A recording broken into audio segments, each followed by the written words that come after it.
Let us hope that Mr. Potter will always be around to save the day.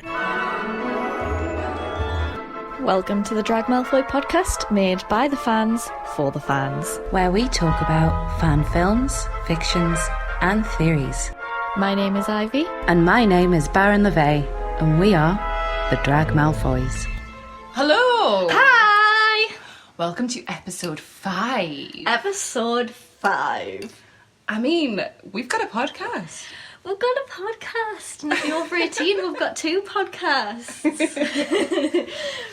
We hope you all enjoyed the bit on the side, because we enjoyed doing it. We did. The alcohol helped. The alcohol helped. Actually, well, we were talking just the other day about a new series to do solely based on alcohol.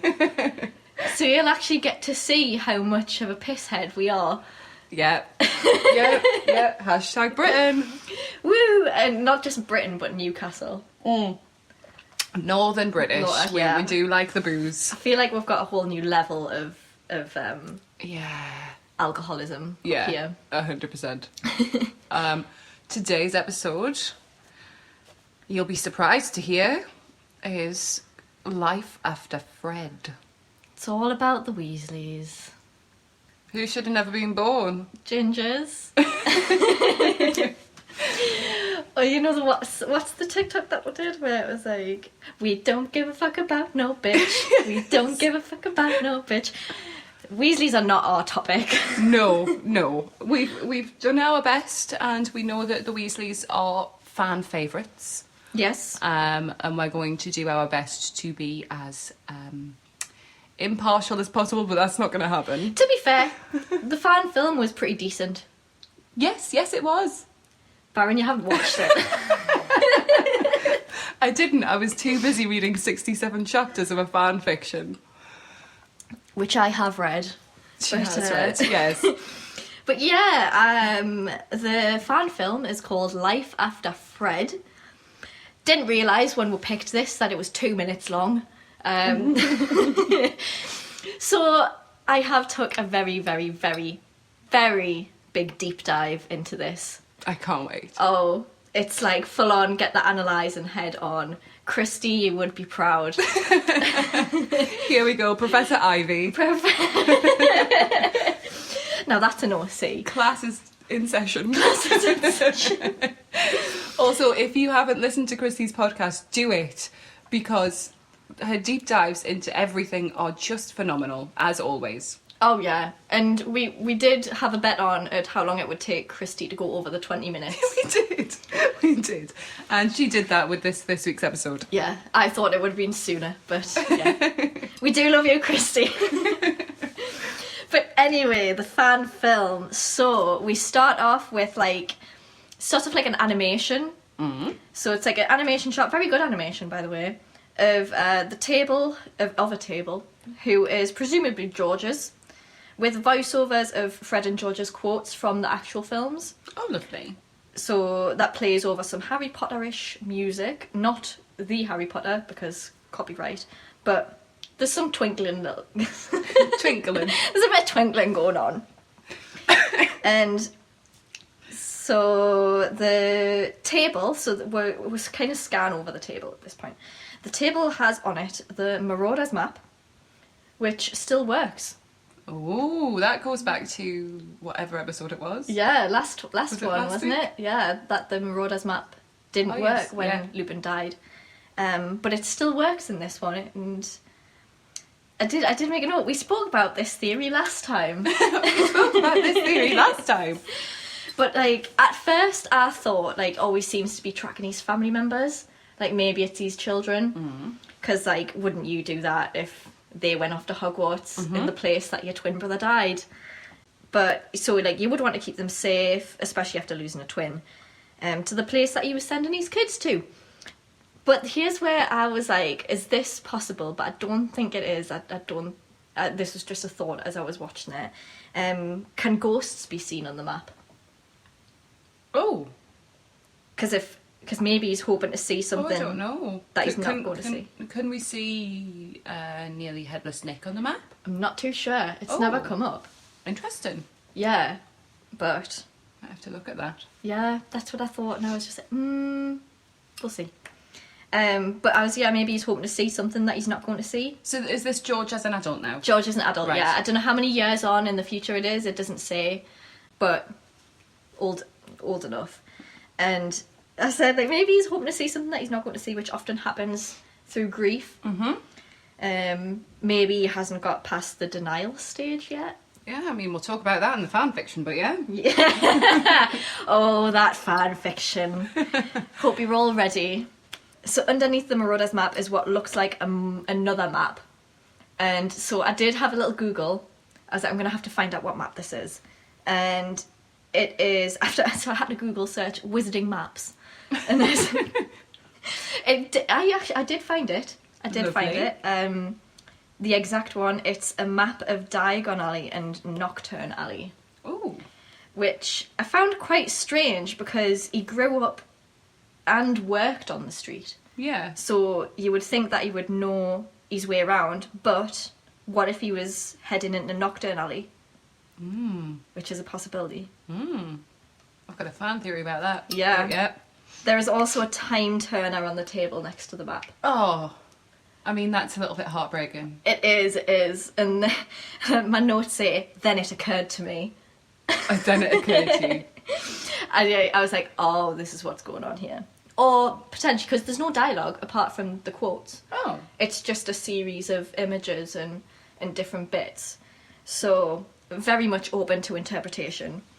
What if he's planning on going back in time to save Fred? So he might be going back in time to Nocturne Alley, or going maybe so he goes from that point on, twists it, because there's a vanishing cabinet in Borgin and Burke's. Oh, you've gone right deep diving into this Oh, one. I have. Are you proud? I'm very proud. Usually I'm the one that just makes all the comedic, like, ha lol, that's funny. But this one's a fully deep dive. So if it hasn't been destroyed, he can get into Borgin and Burke's and then straight into Hogwarts, or he could essentially just apparate to Hogsmeade. But Yeah. who knows? But that's what we seem to be hinting at here, because he wouldn't have a map of Nocturne Alley unless he was going to do something a bit shifty. There's also a book about from the Hogwarts Library, but it doesn't say what. It just says Hogwarts Library written on it. I was like, that's very helpful. Oh. But again, that Maybe it's a book on the Hogwarts Library. Oh, maybe. I don't know why. History of Hogwarts. But then we're fine. So this is like all of these notes that just happened in the space of like 30 seconds. Wow. Yeah. So we finally see older George getting himself ready for the day in a handy dandy 3-piece suit. Oh, lovely. He's very well dressed. He's actually a pretty good looking I won't lie. I think the twins were relatively good looking anyway. Yeah. I mean, not when they were younger. But he must be loaded because he's living near Parliament. Oh. His outdoor view is Parliament in London, and I'm like, oh. Although we discussed in the Voldemort episode that Muggle London is cheaper than Wizarding London. That was in the fan fiction, yeah. So it might, could have been a bit cheaper. Although in the fan fiction, he's living above. He is. I think I've read that in several fan. Is that canon? Does he live above the Wizarding Weasleys? I'm not sure. I don't know. Neither do I. I assumed it was canon that I'd just not noticed because I've read it in several fan fictions. I would say it in was those canon. random fan fictions that happened to include the twins. Just those random fan fictions. I've never searched them out. I once read a fan fiction which was the twins and Hermione, and it was very weird. Very weird. Twins, Snape, Harry, Ron. Yeah. Oh, yeah. Yeah. Anyway, there's a cute little Weasley moment in there. He's wearing an orange tie. Oh, cute. But then the montage sequence carries on with a close-up of George's ear, but he's got his ear back. He's got like a little scar. But he's got his ear back, and I'm like, I thought they couldn't bring it. I thought they couldn't do that. But maybe you can't hear out of it. Maybe he's just got an ear. Magic. Like they've just sewn on an ear just to make it look better. Oh, maybe. Yeah. Like, you know, like them rats that grew an ear on the back because they were... Are you suggesting that George Weasley is an experimentation? Yes. This podcast is wild already. I love it. So regardless, it's regardless whether he got his ear from an experimentation or it's a concealment charm, it's still very effective as we hear more little quotes from when Fred was alive and they were joking about his ear being missing. Cute. And then he now sits at the table with his tea and takes a little sip before staring intensely and like for a second or two before staring off, and then the camera pans to a Gryffindor uniform that's on the chair opposite him. So he's got two chairs. Mm-hmm. One's at the other side of the table with Gryffindor uniform on it. That's quite reminiscent of the fan fiction. Yes. Mm-hmm. But also furthers my point of, is he going to go back in time? Oh, yeah. Okay. In my head went to, he can't say goodbye to Fred, so he's got his uniform sat there. Yeah, well, that was my first thought, and then I watched it for a second time, and I was like, oh. I've watched it twice, and I've not watched it once. Yeah, but it was only 2 minutes long. There's 4 minutes of my life that I'll never get back. Anyway, no, it was very good. I did enjoy it. So yeah, and so again, at first I thought he was still grieving, but then potentially he's planning with going back in time, and it makes sense to have the uniform out so he could disguise himself better. Yeah. We're not sure how long after the battle this is set, so we're not sure if George is going to give himself away with his age. But I'm going to trust the process. What if... Oh, here's a thing. What if... Because they look the same. What Yes. if he had a hair of Fred's? Oh. And he did like a polyjuice thing. Because then he would be the age that Fred was when he lost the hair, surely. Because if it's Fred's uniform. Yeah. And Could be his own. yeah. Oh, that would work. So then if he was going to find Fred, it wouldn't matter if he looked like Fred because he's his twin. Yeah. Oh, that's a good idea. I didn't think about that. Oh. I love a bit of polyjuice, yeah. Oh, yes. Oh, yes. And then there's like a little quote where it's like, you okay, Freddie? Yeah, me too.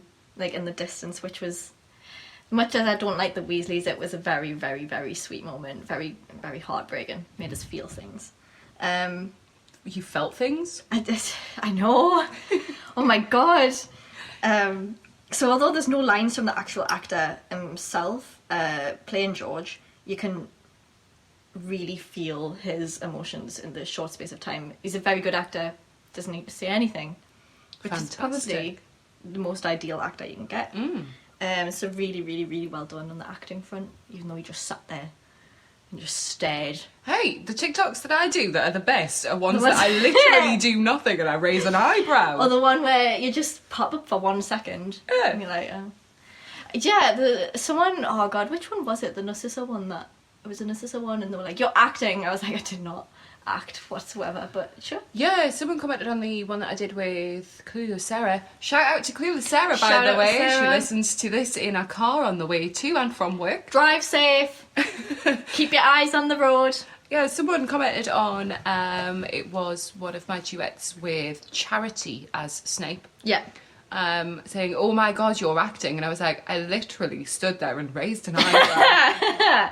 Yes. That's all I ever do. I forgot which one it was. I think it might have been a duet with you as well. And they were like, you're acting. And I'm like, I'm not acting, but look at the ones where I am. Please. But the film ends with a long shot of George sitting at the table with a busy London outside. So I think this combined with the no dialogue, apart from the memories, really kind of depicts loneliness really well. Mm-hmm. So like outside he's got this hustle and bustle, and then inside it's really quiet and still. And I'm picturing dust in the air and like... bit of dust, yeah. Yeah. It's to be fair, it's really well lit. It's not dark in the slightest. It's all quite like film number one. So right, there's all very like Philosopher's Stone kind of lighting. But again, he's got no one to talk to, so he's gonna be lonely, isn't he? And then what I did really like, which is also very sad about this, is that something I noticed towards the end, the first time around watching it, and then when I watched it back, I was like, oh. Because you just realise. She just held her heart, by the way. I did. So there's almost 2 of everything. Oh. So there's 2 biscuits, 2 candles, 2 sugar cubes, 2 blue things. I'm not too sure what they were. 2 blue things. They look like documents. I'm not too sure. Like there's 2 chairs, one with the uniform on it. And in the background cabinet behind George is like a model of the Hogwarts Express, and then 2 with different other ornaments at either side of it. So yeah, it was a really, really beautiful film. Very well done. Left a lot to the imagination. Again, very, very short, only 2 minutes long, but... I think you've still had more to say about this fan film than you did about the last one. So. I did, yeah. And I think... I don't know if I read this somewhere or if I'm just making this up. It came to me in a dream. That it was shown at the studios. Oh. In London. I'm not too sure though. Don't hold us to that. Oh, yeah. Okay. I'm sure they would like Warner Brothers had like asked them to make this. Oh, that's cute. Yeah. That is cute. So get effective. It had money into it because the animation, you could tell it was animation, but it wasn't bad animation. Good. Yeah. Very well done. Very happy with it. Good. Maybe I'll watch it now. Yeah. It's 2 minutes of your life. It's fine. We're now going to talk about the fan fiction. So this is Still Left Behind 1 Year Later by MBP on fanfiction.net. You can find it on fanfiction.net. That always makes me think of I'm the real MVP.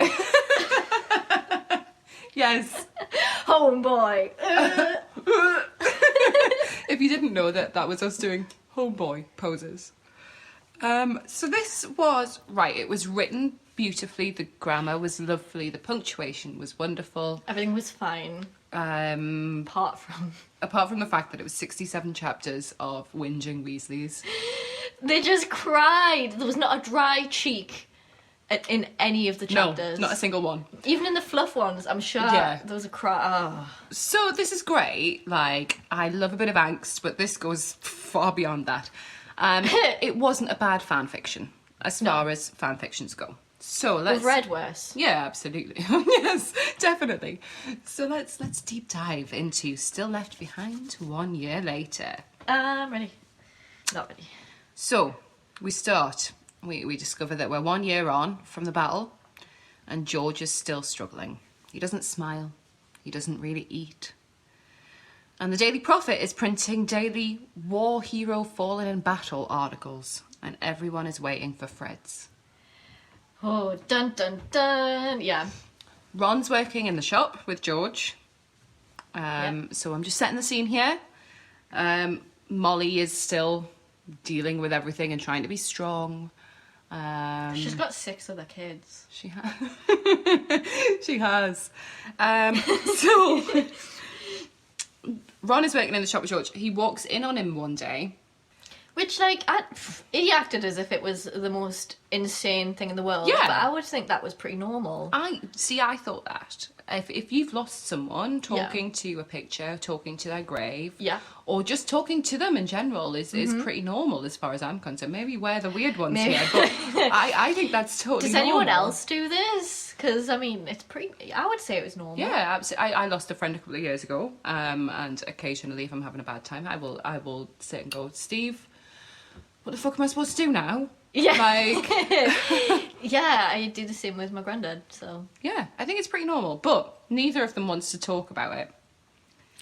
Fair. So George does a runner. He's like, no, don't want to talk to you about this. And Ron is like, all right then, cool. That's the first of the many runners in this fanfic. So... It's a very straight man thing to do, and like, don't want to talk about it. Yeah, and I will stress that this is a very straight fanfiction. So, George goes to the borough for tea that evening. The Daily Prophet currently has Cullen Creevy's picture on it. they're talking about Ginny coming home because she gets to disappear. I mean, you'll hear this several times. She gets to disappear to play Quidditch. She doesn't have to be around this all the time. But yeah, Ginny's coming home. There's a big dinner night at the Burrow before the memorial service. Aww.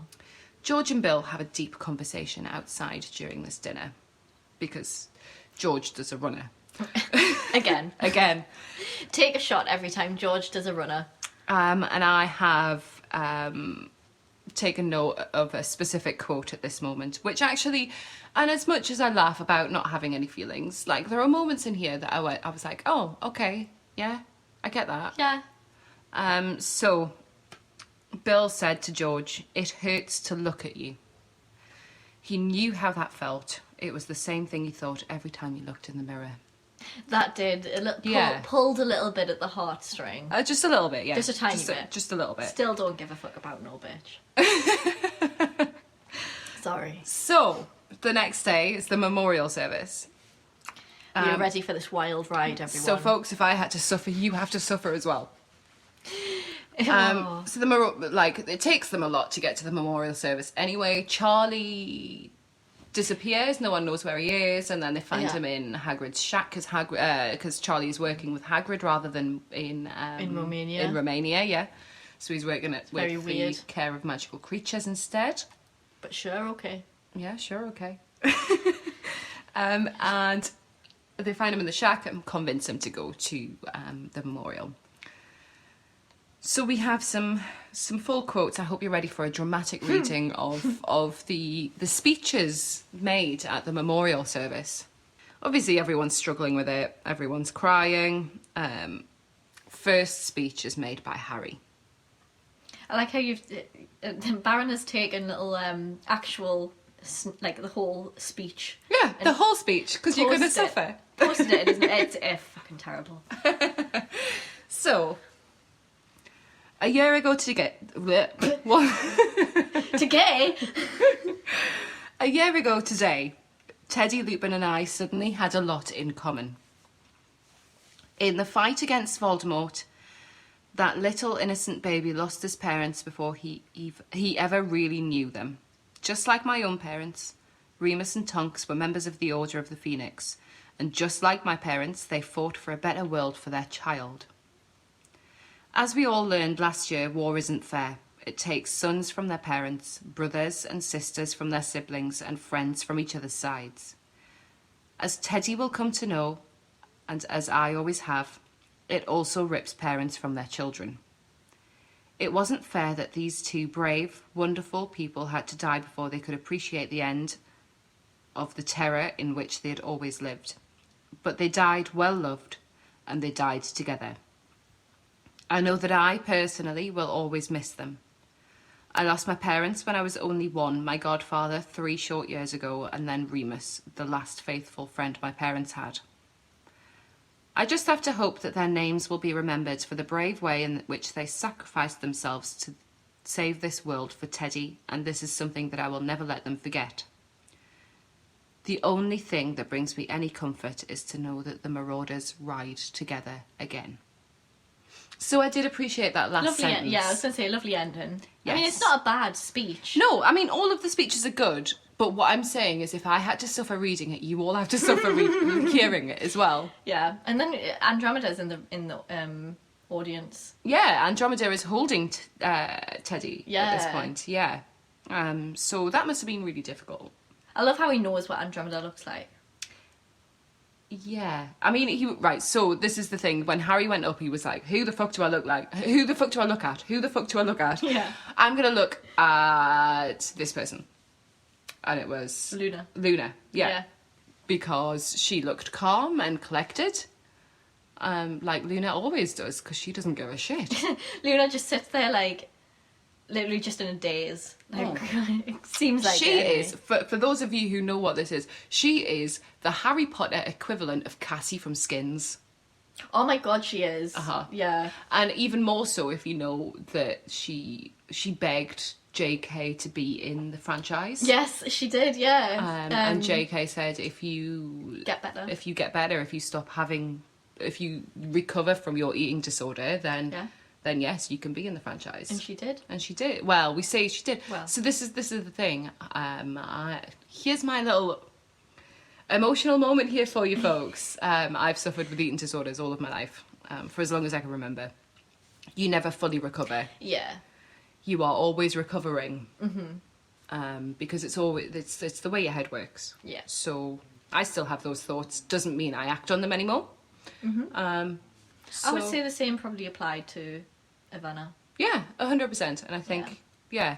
But she got better. She got better. Yeah. Ate. She's not like, she wouldn't be like fully cured. No, I But don't think you can ever She cure. got, she got herself, to a stage where she You was can't healthy. cure eating disorders or alcoholism. You Yep. were always an anorexic or you were always an alcoholic. You are just eating or you are dry. Yeah. You make a conscious choice to do those things, and not Absolutely. listening to Absolutely. everything in your head. So that was a moment. So, so Harry sat back down and he was like trying to stop himself from crying, but his eyes were blurry. You'll hear this a lot. His eyes were blurry. So many blurries. The only blurry that I care about is blurry on TikTok. Sarah, we Sarah. love. Yeah. So the next speech, and people had to convince him to go up because he was like, I don't want to go up. I don't really want to do this. He's my twin. Fuck it. I'm gonna go up. So. Fuck it. Sister, I'm here for the ride. I'm here for a good time. He's not here for a good time. No, you're not here for a good time tonight. So, George gets up. It's been a year.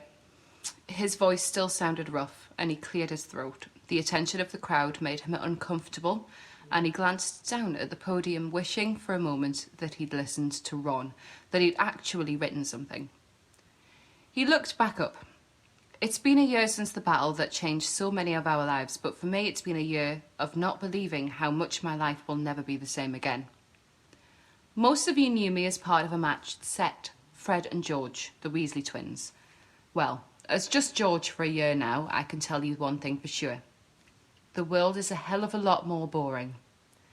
My brother was much more than a part of this set. Fred dedicated his life to making people laugh as much as possible.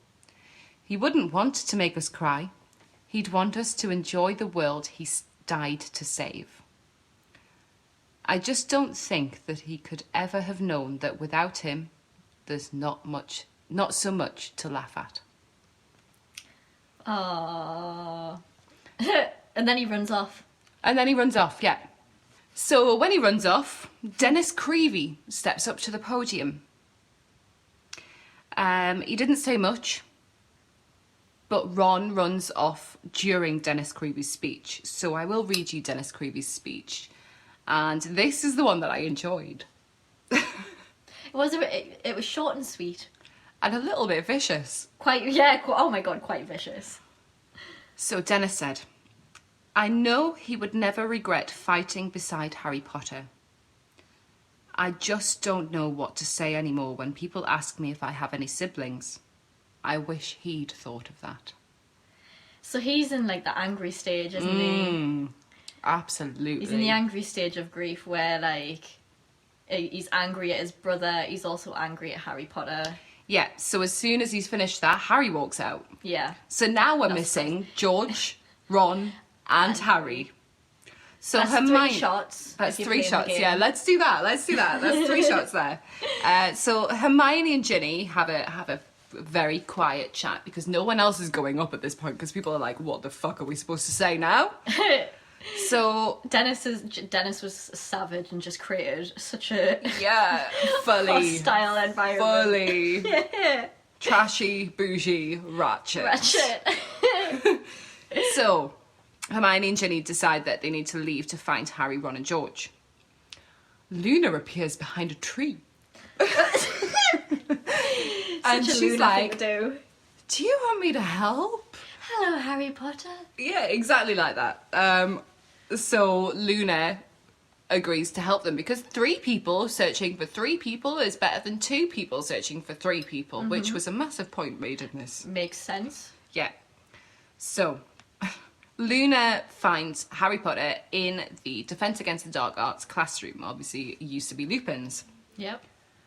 He's sat in the back of the classroom crying, and he's like, and she's like, come with me, because everyone's gone missing. So many tears. Oh yes, my God. all of the tears. So then Ginny finds Ron in the Gryffindor common room, sorry. I haven't written anything about that. I was going to say, I love how the fat lady was just like, yeah, sure, I can go in. Oh, that's the thing, yeah. So she was like, oh yeah, one of your brothers is in there. Go on.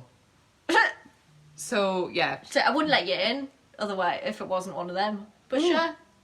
Yeah. I didn't write much about that, to be honest. Well, obviously, I mean, to didn't be feel fair, much about that. I was going to say, to be fair, now that Harry Potter's left, I think Hogwarts is very much a safe place.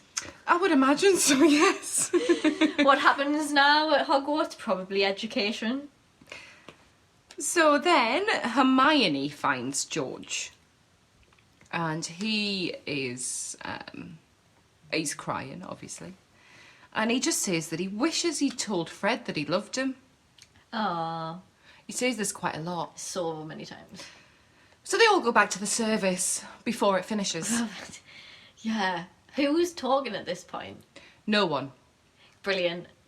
So my favourite one was that Kingsley, being the legend that he is, was like the first one up, and he was like, welcome to the service, guys. Yeah. Fucking love Kingsley. So after this, I've got a quote from the fanfiction. A silence fell over the vast lawn, and clear music note echoed through the silence. Harry froze, and Ginny reached over to squeeze his hand. It was Phoenix, and it was a sound they hadn't heard since the night Dumbledore died. The Phoenix lament washed over the mourners, and suddenly it was accompanied by magic that reminded Harry of the slides that the Dursleys used to take to show him the vacations he'd missed. These images, though, that floated briefly over the podium before vanishing, were of the people that had fallen in battle, and it was this wrenching display that signified the end of the service. So the reason I put that in there was because, like, I've been to memorials, and I've been to funerals that have used a projector. And that's exactly what this was, the wizarding version of a projector. just a and they're always screen. really awkward. So, like, do you remember that scene in Love Actually, the funeral of what's his name?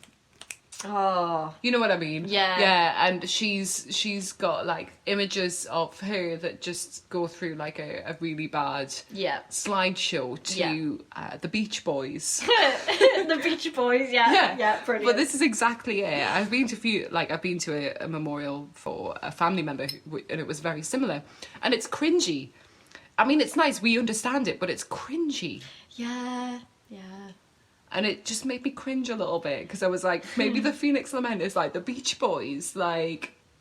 Yeah, oh my god. It's... that's me internally cringing at the thought of, like... So George can't cope anymore, so he does a runner again. And he finds himself at the Quidditch pitch and finds Lee. His good pal. That we see very little of. Yeah, in the franchise. I would enjoy to see more. I would probably like to see more of Lee, to be fair, because he seemed to be a voice of reason. Absolutely, in the films at least. I can't remember in the books. Much in the film. I can't remember in the books, but in the films at least, he was a person of colour as well, wasn't he? Yes, he was. Yeah. And I appreciate that, because we don't have a huge amount of diversity within Harry Potter. Yeah. So I appreciate that they've added Lee into this fan fiction. Yeah. So they sit down and they remember the battle. Lee describes to George the events in which he was confronted with the sight of Fred's dead body. Oh. So they have a conversation, they sit for a bit, and he's like, yeah, this is what happened, because you weren't there. Oh. Isn't that just like, would that not make you feel worse? Because you're like, lol, you weren't there while he died. Yeah, it was a moment. It was a moment. But also, did Fred and George ever actually split up during the battle? I don't know. I struggled a little bit with this because I couldn't remember the canon for it a lot.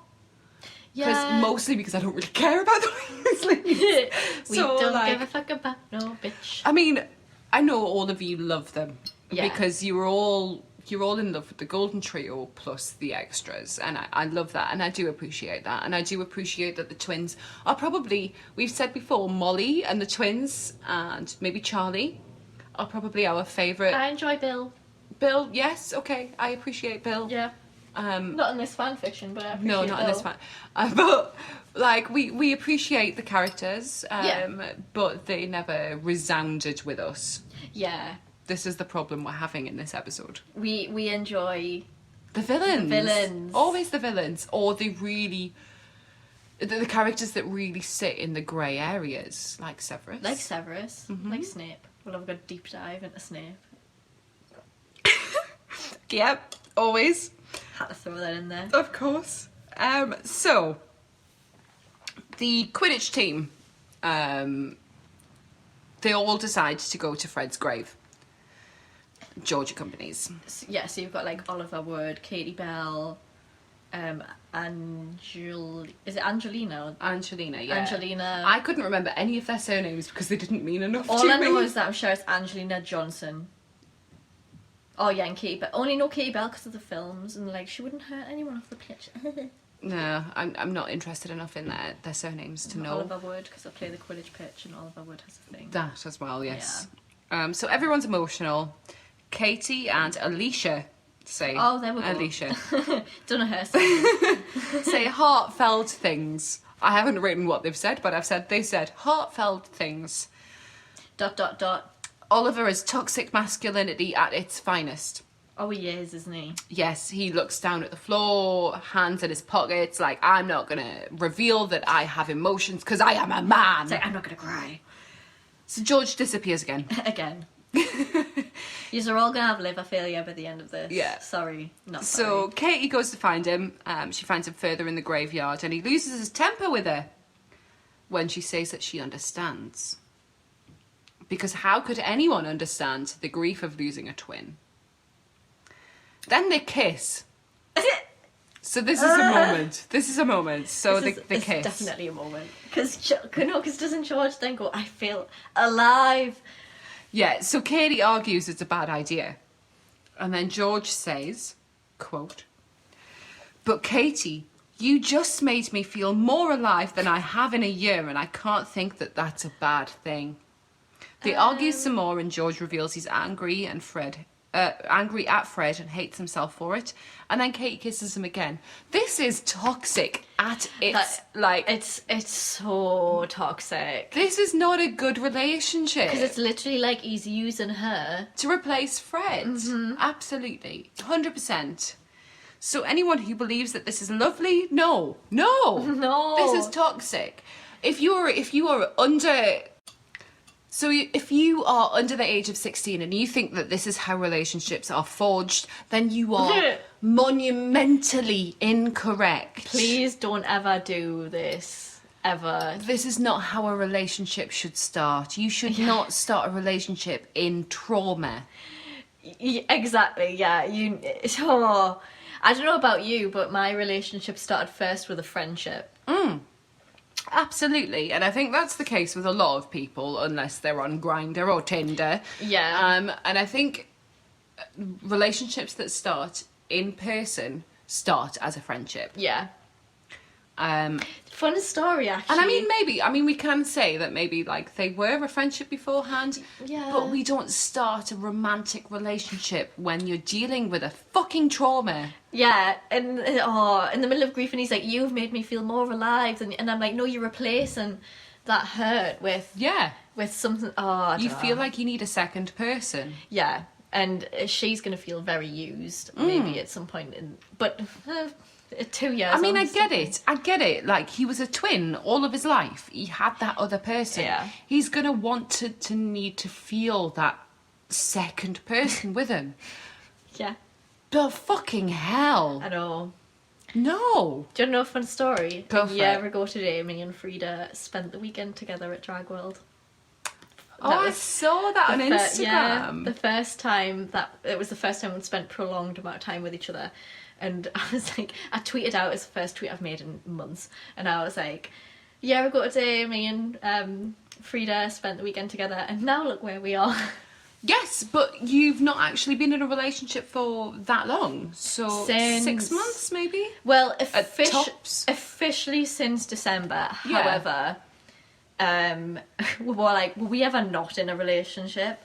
Because it was at that kind of stage where, you know, when you are together, but you aren't. If I saw you, I expected to see both of you. Yeah. Yeah. Yeah. We all knew it was happening. Exactly, yeah. I asked you questions about it before we were even close, and I was like, so Frida then, what's going on? Yeah. I think it was probably since like September, October time. And then obviously it was made like official, I'm saying in quotation On marks. stage. On stage. I was there. In December. Was it December? I thought it was January. It was December. December. Yeah. Anyway. Anyway.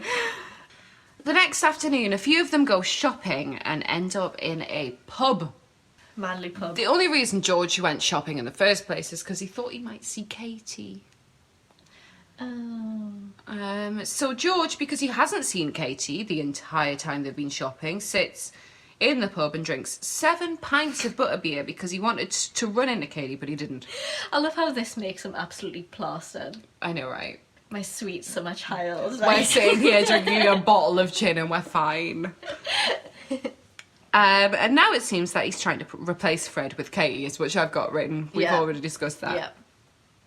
Lee left when he saw that the flat above the shop was still the same as it was when Fred was alive. So they went back to the shop, they went up to the flat, and Fred still has...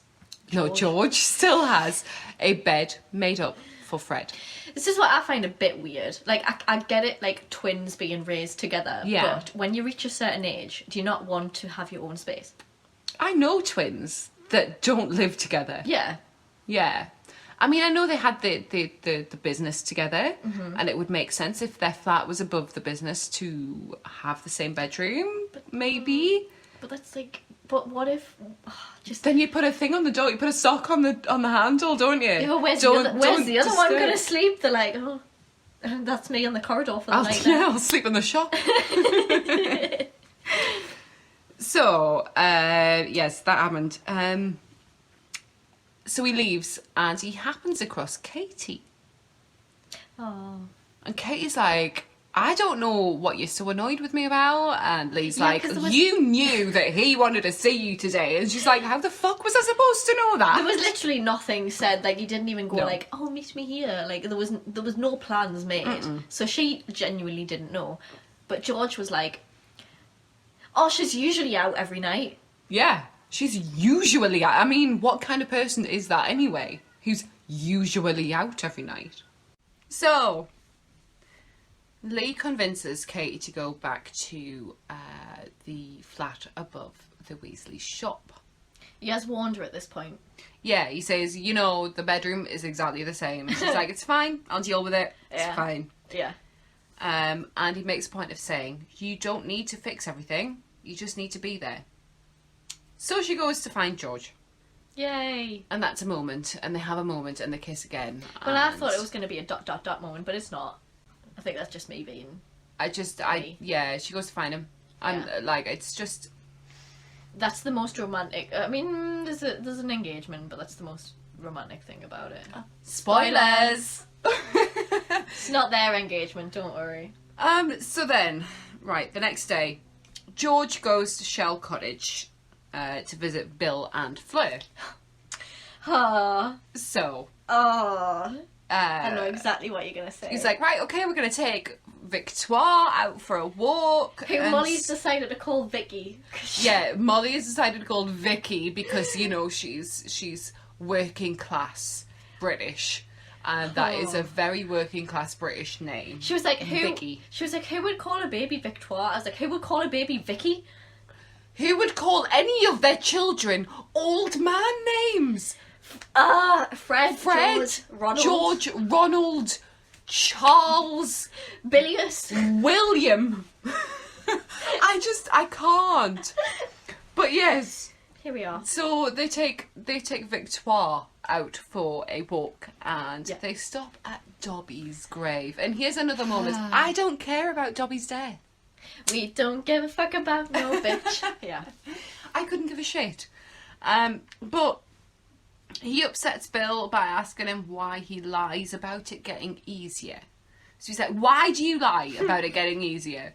That was very angry there. Why? And Bill's like, fuck this. And Bill disappears. He does a runner. Oh, that's what he said, because I wasn't really paying attention when I was reading it. I mean, was he like, doesn't say fuck this. He doesn't say fuck this. But he does a runner. I was thinking about it. I was like, what did George say to Bill to make him run off? Because that segment of text just went out of my brain. So basically, why did you not tell me that this doesn't get easier? So Bill does a runner. Fleur appears and she's angry, obviously. And Here's right, the best so thing. right. So I haven't even written this, but she knew what was coming.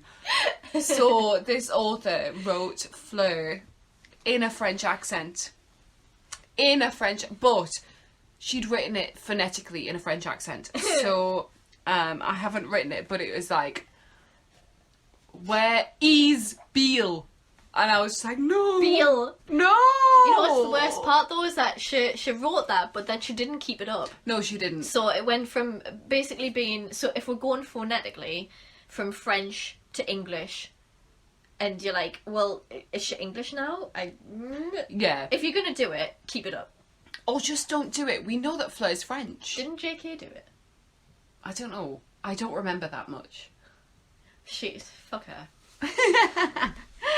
So, so he goes looking for Charlie to help find Bill. Instead of looking for Bill, he looks for Charlie to help find Bill. Because Charlie knows everything. So he goes to Hogwarts to find Charlie, because obviously Charlie's been working with Hagrid. So he comes across McGonagall, who directs him to her office. And she's like, you're going to stay here and I'm going to find first year to go and find Charlie for you. This is what I find weird about them just descending on Hogwarts like that. Yeah, because you couldn't do that in a British school. Yeah. You couldn't appear at a British school. But also, doesn't Hogwarts have this protection up? That as well. Like, even ignoring the protection, You could not, fucking, like... You couldn't just show up and be like, oh yeah, my dad works here, his name's Mr. whatever, can you go get him? We went to the same school. If I turned up at St. Joseph's right now and said, I'm here to see this teacher, or I'm here to find my brother who happens to have appeared here at some point, they'd say, fuck off, you might be a paedophile. I mean, to be fair, they probably know the Weasleys, but... I mean, they would know me as well, but Yeah. it's not probably wouldn't know appropriate. me. So, yeah, George and Charlie find... Right, so George and Charlie have a moment in the office. Oh my god, so many moments. And he's like, oh, I don't know where he's gone. Oh, fuck my life. And then McGonagall's, I'm going to leave you to it. I'm just going to leave you in my office, in the headmaster's office. Just going to leave you to she's it. just like, it's fine. So then they go and find Bill. But George and Charlie have a physical fight in the process. Their fists are thrown. Oh, I must have blocked Yeah. that from my memory. Yeah. So Wow. they basically find Bill at the plaque for Fred. Oh, yes. And they're like, Charlie's like, this is where he'll be. And then they have this massive big fight, and they're like, there's fists thrown, and then Bill appears and he's like, what the fuck are you doing? I love how everyone knows where everyone's going to be. Yeah, always. Because that does not happen in real life. No, never. Chef, someone runs off, and that's happened to me before, where someone's run off, and I'm like, where are they? Yeah, 100%. 100%. I have no idea where anyone's going to be Like- if someone disappears. On a night out, if someone disappears, I'm like, forget, I'm going to go to the bar. If they come to the bar, great, I'll buy them a shot. But Yeah. if they don't, I have no idea where they're going to be. I've had like people like full on like leave, and I'm like, yeah. So emotional moments ensue where they all say they love each other. Ew. Yeah, so they all go back to the burrow. Charlie cries to Molly about not being able to have said goodbye, because this is the thing. So all of the siblings are like, it's not all about George. We lost a sibling too. And Yeah, everyone yeah. understands that. Yeah. Everyone. Except for the siblings, who are like, it's all about George. But it's not. No one ever thinks that. Yeah. I think everyone's always automatically like, well, George lost a twin, and I'm like, but they did lose a brother as well. Yeah. I know that a twin is probably more... Yeah. It's probably closer than Yeah. a normal sibling. A twin empathy. Yeah, absolutely. But they all lost a sibling, and within the wizarding world, surely there is a hell of a lot more. There's a really awkward moment later on in the fiction where, like, we'll get to it. When we get to it, I'll. Okay. I just remember reading it and being like, was that really necessary? But yeah. So, next. I don't know if I've missed anything out, but the next thing I've got written is Katie and George have a picnic. Oh, they do. It's fluffy. It's a bit fluffy. There's There's like a few pages of fluff. Yeah, And then like a chapter of fluff, where George says, yeah, this spell, this charm that I did on this picnic basket came from Hermione because I couldn't fit this much food in this picnic basket. And then he, like, chills out on her lap. I was like, yeah, oh yeah. Chills out on her lap. And he has, like, he's lying really comfortably, and then she looks down at him and he frowns. Yeah. And it's because he's remembering a nightmare that he had. Yes. And then, but she looks and she's like, oh, he's frowned. Yeah, and she's like, what's wrong? And he goes, I'm just remembering a nightmare I had. And That's she's like, not what you want to hear on a date, is it? and she's like, okay. But then he's like, but I can't say any more because then it's going to ruin it between me and Katie, because, you know, relationships that are based on false... I just can't. No, he's hiding everything from the person that he likes because he thinks that it's going to scare her away. Relationships work based on, like, being Honesty. honesty and being able to tell each other things that you wouldn't usually tell people. Absolutely. I've been with my partner for, 14 years in October. Yeah. And this would not have happened had I not been completely honest with them. Yeah. Like, I can't... Yeah. We would never have gotten married Exactly. had we not been honest with each other. Yeah. I think that's how mine and Frida's relationship has worked out so well, because up until this point, it's never really happened with previous partners. And then Frida came along and I'm like, huh. I'm like jumped into this like world, this new world of emotion, and she's helped show that. So Yeah. yeah. And I think, fan fiction is a different world, folks. We cannot base our relationships on what we believe that we're going to get from fan fiction. Yeah. So, next chapter, after this lovely fluffy picnic, Ron proposes to Hermione. Aww. But it is this whole thing where he drags her. Yeah. Like, he makes her run forever. Oh. Right the way through Hogwarts until they get to, the main hall or something. Was it not like the moment where they kissed or something? Oh, like it was that? ridiculous. It was pathetic. Even though I'm sure they kissed in the Chamber of Secrets, but whatever. Yeah, whatevs. We're not gonna Maybe focus on it was... I don't actually remember where it was written, so maybe it was written before any of this happened. So, there's a massive fluff proposal. Ron ends up in tears. Ron cries, yeah. Ron goes to Fred's grave to tell him when he can't sleep that he's become engaged to Hermione. George at the same time can't sleep, so goes to Fred's grave to tell him that that Ron has become engaged to Hermione, but finds that Ron is telling Fred that he has become engaged to Hermione. Inception. So there's lots of more crying and being sad in general, Yeah. is what I've written. Yeah. Ron lies on Fred's bed at the Burrow to see if it still smells like him. It doesn't, obviously. We know this. It's been told. It's been a year. It's not going to smell like him anymore. So they prepare for a family dinner with the Grangers visiting also, because obviously they've become engaged. We're getting to this, folks. I'm sorry for what's about to happen. I So, messaged Baron this Yeah. as I was reading. I was like, I cannot believe this writer has done this, especially when It's canon! it's canon. Okay, So- carry on. The Grangers arrive at the Burrow for a big family meal to celebrate the engagement of Ron and Hermione. Yay.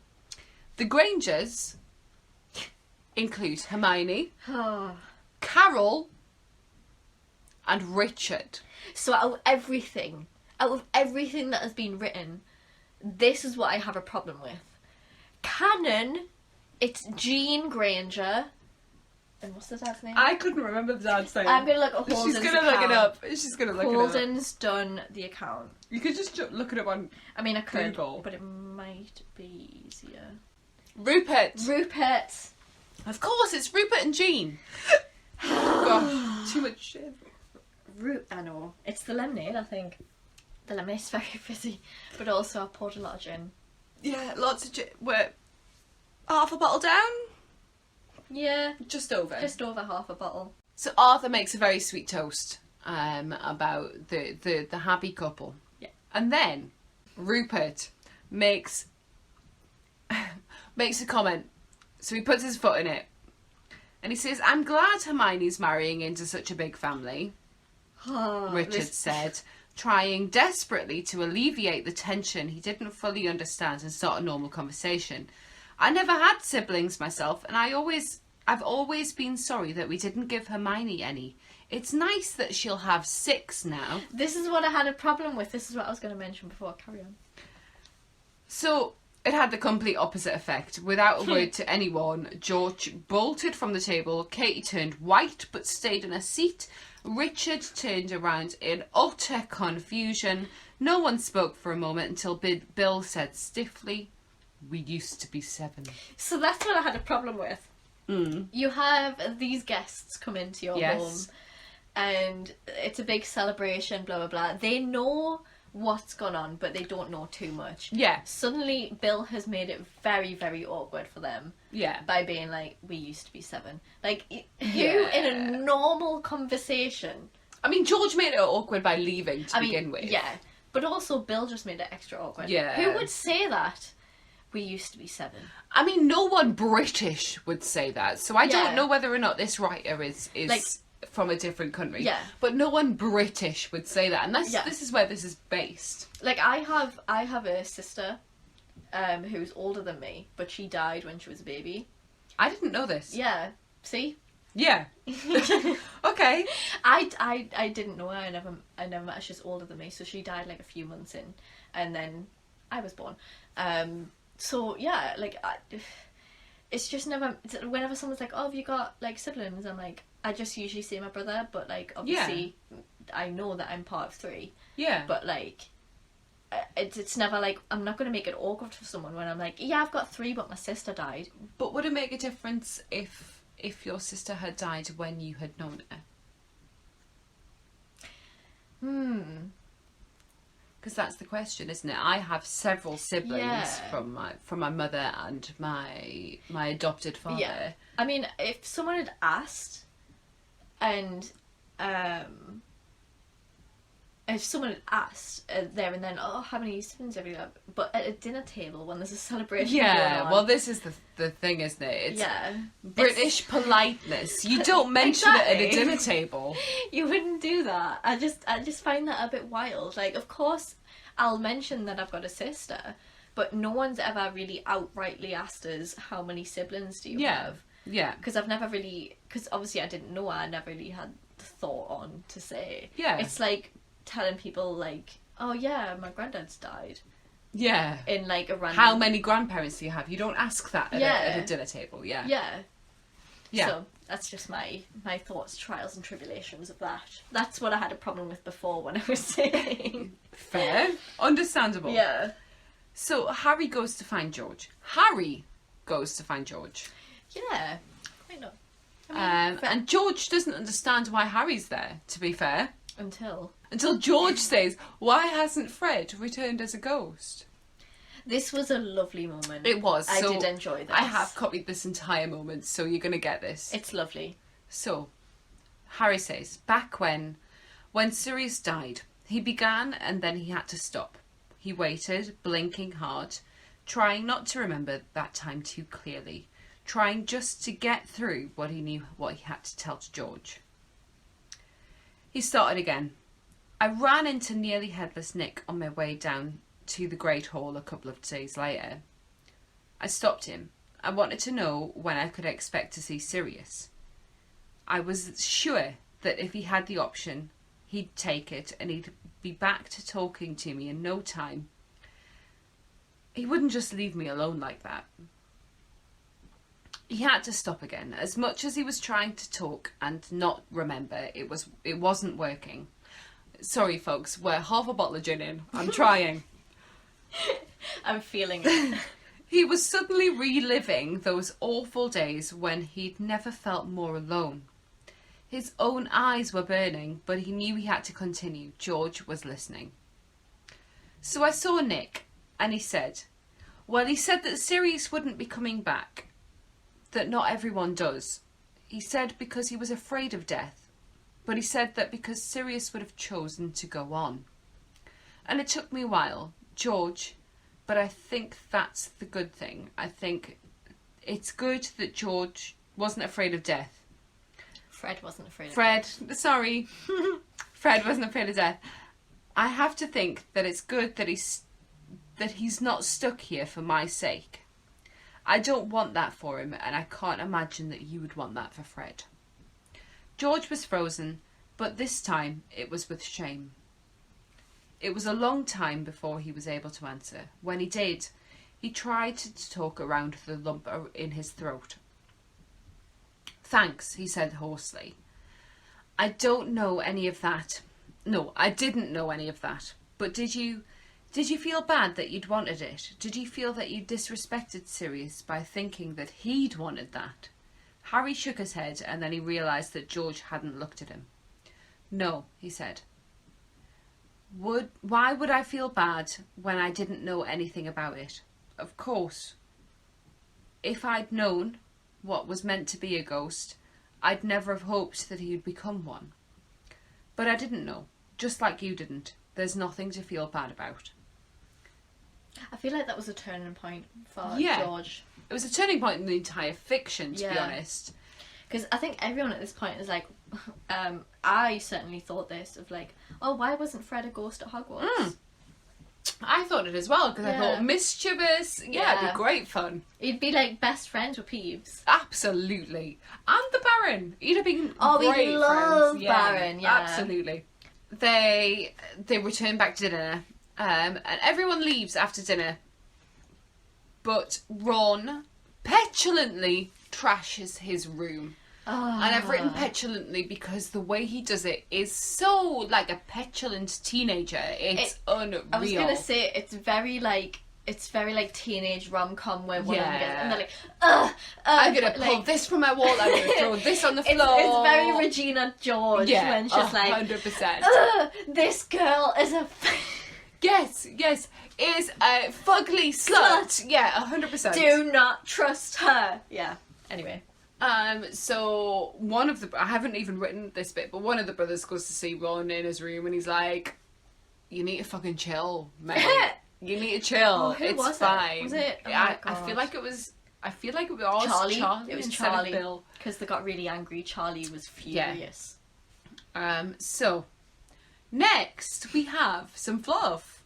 It's still not over. Wedding dress shopping with Hermione, Ginny, Molly and Carol. Fucking Carol. So, it looks like it looks like Carol and Molly are quite similar in the respect that they're like, well, this doesn't suit your skin tone and this doesn't suit your hair. So... That's exactly how I imagine my own mother to be when I get married. Right, so here's the thing. Wedding dress shopping is weird. I've done it. I can imagine.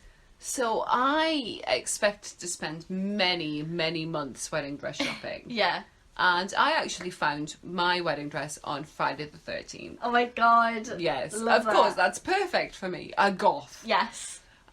Frida keeps telling me that she thinks I'm going to get a black wedding dress. Everyone thought that I would get a black or a red wedding dress, but I fell in love with a red. I fell in love with the white one. Yeah.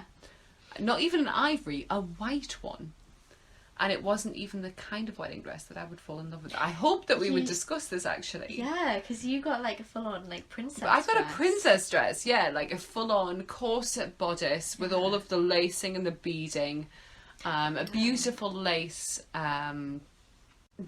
skirt style. It was a beautiful dress. It was a really beautiful dress. I wasn't there, like I didn't know Baron at this point. No, she didn't. But I've seen the pictures. Yeah, it was a beautiful dress, and my partner got also an incredibly princess dress that I really wasn't expecting. When I see the pictures, and I'm like, and I've known your partner through you and getting to know her, and I'm like, that is not what I would have expected. But no, looking at us personally, you would expect my partner to be the, if we're gonna go with a lesbian thing, you would expect my partner to be the butch one and me to be the feminine one.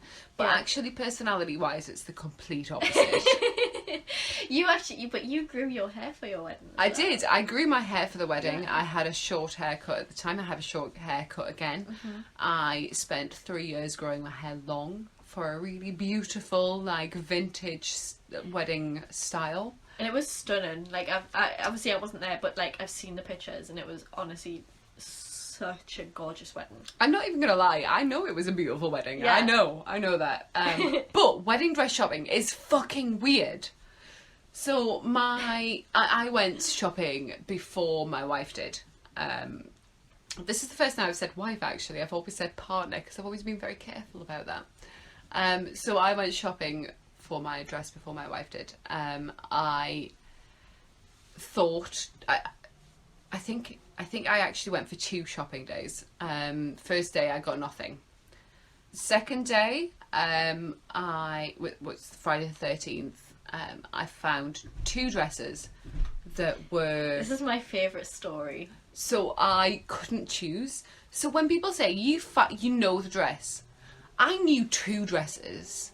I knew the dress 2 times. And what did you do to decide? I went for vegan Swedish meatballs to work it out. So I went to IKEA. It's my favourite story ever. So the wedding dress shop wasn't far from IKEA, so I'd gone with parts of my wedding party and some gay / drag queen friends. Yep. To IKEA. Because I knew that they did Swedish meatballs in a vegan version. So we sat and we had those while I tried to work out, while the wedding dress shop kept both of those wedding dresses on hold just in case. Yeah. I wanted one of them. And I still didn't have a decision at the end of the lunch. It was when I went back and I put them both back on that I was like, oh, okay. So one of them was very much like a Stevie Nicks style dress. So it was all of the lace. There was floaty. There was floaty. There was actually a high neckline, like a Victorian neckline, stunning. But like there was a really low chest. And I know I've got a good bosom. Like I've got a good bosom. It's not something that I necessarily like to show. Baron's Lilith. Yes. You probably don't know this. Yeah, if you look at my Lilith posts on TikTok, you'll see that I do have a good pair of breasts. Tatas. I don't necessarily like to show them very often. I do have a good figure. However, it's not what I wanted to do with my wedding dress. So when I put on the second dress, I was like, actually, this ridiculous, pretty, slightly lacy princess dress is actually the fucking dress. Like, this shouldn't be the thing. Yes. So yeah, that's the one. So that was a whole thing. Yes. That was the one I got. It's like when you because I think this is it's different, but it's a similar prospect. Is it prom dresses? I knew that I had found the right prom dress when my dad cried. Oh, that's really sweet. Yeah. I didn't have anyone with me when I found my prom dress. No. We were looking around, we went to so many shops, and I had my eyes on like burnt orange. Cute. We didn't end up going for that. We kind of went for like a mink. Oh, well, the burnt orange was actually fashion when I was graduating high school. Yeah. I really enjoyed a burnt orange. However, we found a mink dress, and I was like, oh, that's actually really pretty. I still have it, but it's at my nana's house. I still have mine, but it's at Libby's nana's house. And I'm waiting for the day that I can use it for a cosplay, because I will be buzzing. It's like it goes like kind of like a fishtail, but not as low as the outy bits. Outy bits. Comes in like just below my knees or just above my knees, and then it goes outwards. Tried it on, and I didn't think I liked it. But then as soon as I walked out and showed my dad started to cry. I can see, having met her dad several times now, I can see that. I feel like your dad's the more emotional one than your mother. My dad is pretty cool, yeah. I feel like my dad would be the one to take wedding dress shopping. Yeah, 100%. My mum would be the Molly and Carol. Yeah. My dad would be like... When we go wedding dress shopping, I'm saying when we go wedding dress shopping. You're gonna be one of my bridesmaids. I'm gonna be watching your dad. Yeah. Yeah. You're gonna be one of my bridesmaids for sure. When I found my wedding dress, I had no one with me. And I must remind you, for those of you who don't know, I am blue-green colourblind.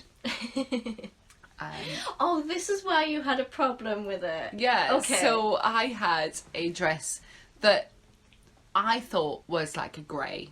I thought it was a really pretty grey dress. It was like a really pretty, like 50s style prom dress. So it had like a kick-out skirt, beautiful. Really pretty corset style top. But it was still really pretty. Turns out it was mint green. I mean, thankfully, I went with like silver accessories, so that still worked. That would have worked. Oh God, imagine if you went with gold. I know, right? So it still worked. It still looked pretty. However, I hate to look back on my prom photos because I can still see the struggle I was going through at that time. Yeah. So please take people with you. This is all I'm saying. Take people with you. Yeah. Make sure people see you in the dress that you want, regardless of what it's for. It's important. Yes. You'll only get one prom. You should only get one first wedding. Because you could get married several times, but you will only ever have one first wedding. The first and that's the one that's important. Yeah, that's the one that's going to mean the most to you. So I only plan on getting married once. Yeah. And that's to Frida, so.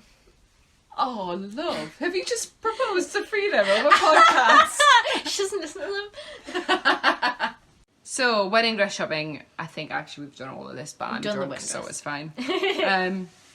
Wedding dress shopping, we've done all of this. Hermione reveals that the flashback memory to Ginny of her and Harry going to see Harry's parents' gravestones in Godric's Hollow. Lovely moment. And he's like, I wish that Ginny wanted to marry me, but she doesn't. So Ginny goes to the grave whilst Harry is there, spurred on by Hermione. And there's a whole fucking... I can't even. Would you propose to someone in front of a gravestone? You would.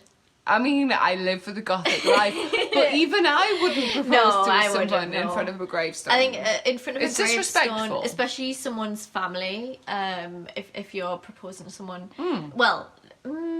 Harry proposed in front of his parents' grave. Like, I can understand that. However, I wouldn't.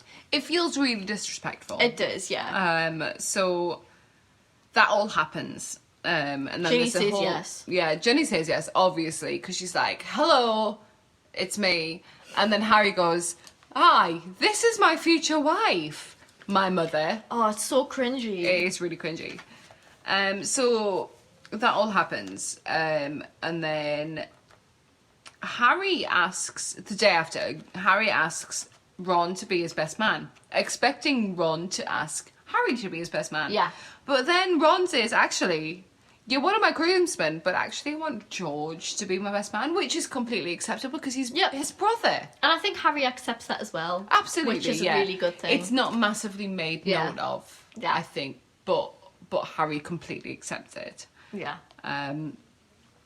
So when Ron asks George, because Ron is a toxic man. He asks it in the complete wrong way. He's like, I know you won't be able to be best man for Fred. However, yeah, so it's a so whole bad. thing. And George goes, no, I'm off. I'm doing a runner. And he's like, no, can't cope with this. And Harry's like, but I actually... No. Ron is like, I actually really want him to be best man. So they have a full conversation and... Katie talks to George. yeah, Katie talks to George. Hermione told Ron that he's an idiot. That one, yeah. And they have a full conversation and it's all dealt with and everything's fine. George actually goes to see Aberforth. He does, right? So there's a whole thing. Katie goes to find him, and when they have a whole moment in the pub, they decide to go see the painting of Ariana Dumbledore. Which is apparently inside the Hog's head. Yeah, it's inside the Which Hog's is head. not. But sure, okay. So George compares Albus and Aberforth to the Weasleys with Ariander. So that's a moment. Not the tea, but sure. So Similar, George is like, okay, I'll be the best man. Okay, Yeah. it's the same thing. It's totally the same thing. It's not. It's But okay. I think George has realised that, like, he's taken a lot of things literally right now. Yeah, he's a lot. He is a lot right now, and I get it because he's his twin and his twin's dead, but it's a lot. So. Then we go 2 years later. It says 2 years later, but what it actually means is 2 years after the battle, 1 year after the fiction started. Which is where I got confused, because I was reading it and I was like, wait, did they mean George, like, a year ago, as in we didn't realise that it'd been a year already? Like, I did not understand. Yeah, so But they meant 2 Baron years did. since the battle, but 1 year since the fiction. Yeah. So they're visiting the grave again. The entire family, the entire Weasley family, plus extras. Harry, Yeah. Hermione, the Grangers in general. Katie. Because Katie's Katie's still in the picture. Mm-hmm. Despite being... So everyone's really lovely. Everyone's holding on to each other, but no one's overly emotional like we have been through the entire fiction. Yeah. And I've got a quote to finish this entire fan fiction moment. And as Molly leaned against Arthur, she knew that she would be okay. If George could be here, he could bear this and face this and not turn away, then his family would survive in a manner befitting the Weasleys. Fred wouldn't have wanted it any other way. It was a nice ending. It was a lovely ending. I just wish there'd been a fucking storyline. I wish there was no, like, I wish there was at least, like, every chapter had crying and someone leaving, and I'm like, I wish we had slightly different. Yeah, do you know what it is, folks? Every chapter was like one of my several messages to Ivy. It's like a conscious thought, so it was like message, message. Conscious stream of thought. That's how I message Ivy. Yeah. So I'm like, so this just happened, blah blah blah blah blah blah blah. And that's an entire chapter. But Yeah. it's never a story. Yeah. It's just a conscious stream of thought. Which I love receiving. I'm Yeah. just like, but you can't brilliant. read 67 fucking chapters of it. So I appreciated it. I think it was written beautifully. Yeah. I think MVP wrote The it real really... MVP. Homeboy wrote it beautifully. I just wish there'd been a storyline. You know what I wish? As it seemed like through the whole fanfic, it was the same stage of grief. Yes. I would have loved to have seen. So there's a current theme, there's a current trend with cosplayers and actors who are doing this whole stages of grief Yes, thing. I've seen Holder that. has done it, Ash has done it. I'm doing a full series on it. Amazing. So it's like you go through the stages of grief, but literally all they did was grieve. All they And did there was nothing. It was more like it was the entire thing was more of denial. Yeah, 100% done. With a tiny bit of anger in there. Yeah. I would have loved to have seen the development of from the death to acceptance rather than denial.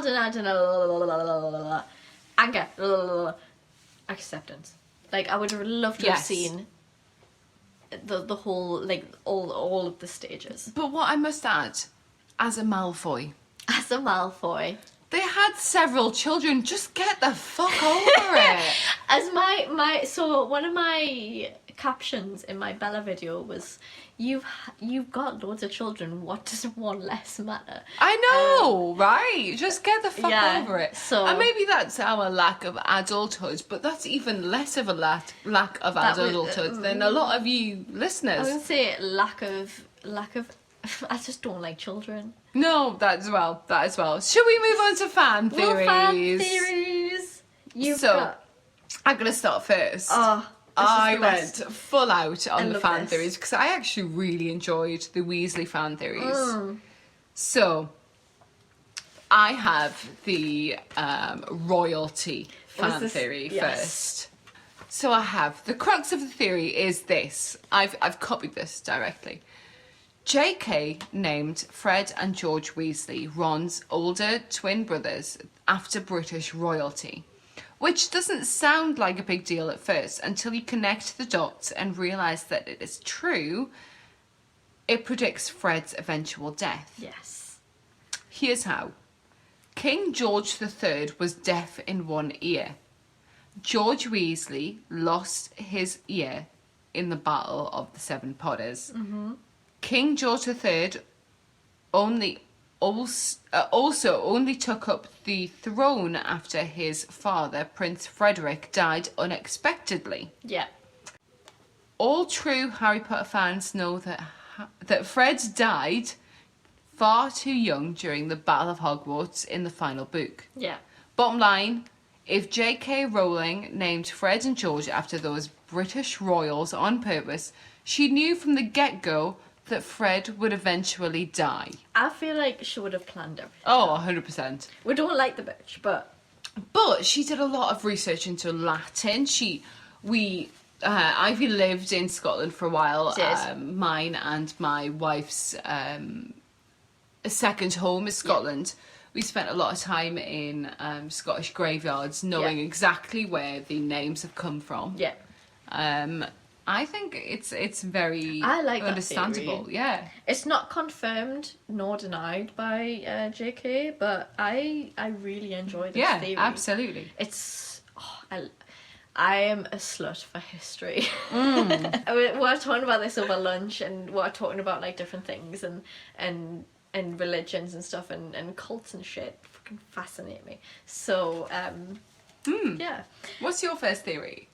I have so that was my first theory, but what I have after that is after the war, George got a portrait of Fred made like Aberforth had one of Ariana. And he carried Fred's portrait around with him everywhere, and late at night he could be heard having long conversations with it. So that links to the fan fiction. It Because does. I don't think I mentioned in the fan fiction that they went to the pub and they spoke to Aberforth and Yeah. they were like, right, okay, we need to go and see the painting of Ariana. Yeah. But it didn't lead anywhere this time. No, it just went. George just wanted to get into Hogwarts, or wanted to see if that painting led into Hogwarts. Yeah. But I really enjoyed the theory that there was a portrait made of Fred Yeah. after the battle, and I mean, they probably couldn't afford it. But I like the idea. but maybe Hogwarts commissioned it Maybe Hogwarts did commission because it. they were like, let's just make portraits of the fallen people. Yeah, you know? absolutely. I like that idea. But then again, like, I don't know, I feel like if they did do that, then George would spend all of his time there and it wouldn't have been healthy. Agreed. But then that's just based on the fan fiction. That's just based on the fanfiction, Yeah. yeah. My next fan theory. Are Fred and George evil? Ooh! So, during Harry Potter... Wait, is this the one that we both have? I don't know. Okay. During Harry Potter and the Sorcerer's Stone, Harry Potter and the Chamber of Secrets, the twins had a Marauders map. Yes, it is, yeah. They saw their brother walking around with Peter Pettigrew and said nothing. They said nothing. But also they saw that Ron slept with him. Yeah, what the fuck was that all about? But the counter argument with that was that oblivious because it was in the Gryffindor common room and they thought they knew so much about it. So oblivious is the most likely explanation. Yeah. Especially because they didn't notice the name Peter Pettigrew. They had no feasible reason to know the name held any significance. Yeah. Another fan jokingly suggested that this means that the devious duo is surprisingly non-judgmental. Fred and George are allies. Absolutely. LGBT allies, folks. That's like when Umbridge was like, no boys and girls are allowed within 8 inches of each other. Umbridge is an ally. Umbridge is an ally, yeah, absolutely. I love that. I love that theory. I do have that written down. That's one of my favourite ones. I also have that Fred and George, so they'd heard of the Mirror of Erised. However, they never found it, despite their many attempts while hunting the castle. Because I can imagine Fred and George going out late at night and being like, let's search what the Marauders map was showing us. But if they did, it would just be like a normal mirror. Yeah. Because the thing that they both desired deep down was the other to be safe and happy. Oh. Yeah. Oh, that just made my heart hurt a little bit. So, like, even after the war, even after the battle when Fred died, every mirror to George was the Mirror of Erised. Oh, fuck. Yeah. Ouch. You're welcome to the Fields trip, guys. Oh, wow. Yeah. Okay. Okay. Right, folks, I have a ridiculous one after this, and you're going to hate me for reading this one. So. Oh, gosh, where's it going? Is this the big one? Yeah. Yeah. George Weasley may have actually grown up to be the king of chocolate. Willy Wonka himself. Fully believe this theory. The idea of these two magical universes converging in some way is enough to make our 10-year-old hearts swoon. And our 20-year-old and 30-year-old and 40-year-old hearts too.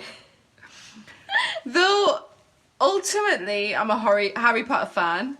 It was Roald Dahl's books, especially Harry Potter and the Chocolate Factory, that honed my love for magical and imaginative storylines. Exactly. Absolutely. Yeah. If you are a fan of both, it's hard to notice the similarities between the various stories. Uh-huh.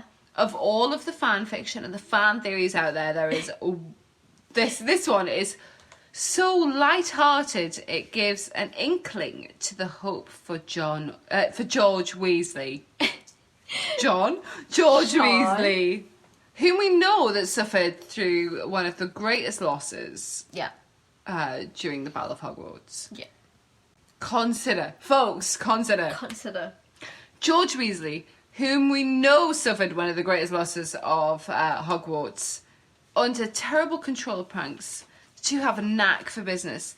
Weasley's Wizarding Wheezers sells his magical variations of joke candles, prank products, and other products. Some products, like the puking pastel, seem like something that could have been found in Willy Wonka's Chocolate Factory alongside Violet Beauregard's bubblegum or Mike TV's chocolate television. Like, who could come up with that shit and not come up with a candy to be like, you're going to get out of class? Yeah, you know? Completely different, but also the same. Yeah. Furthermore, Charlie and the Chocolate Factory is written through the eyes of little Charlie Bucket. With his rags to riches background reminds us of Harry. He is also the same age as Harry in the first book, 11.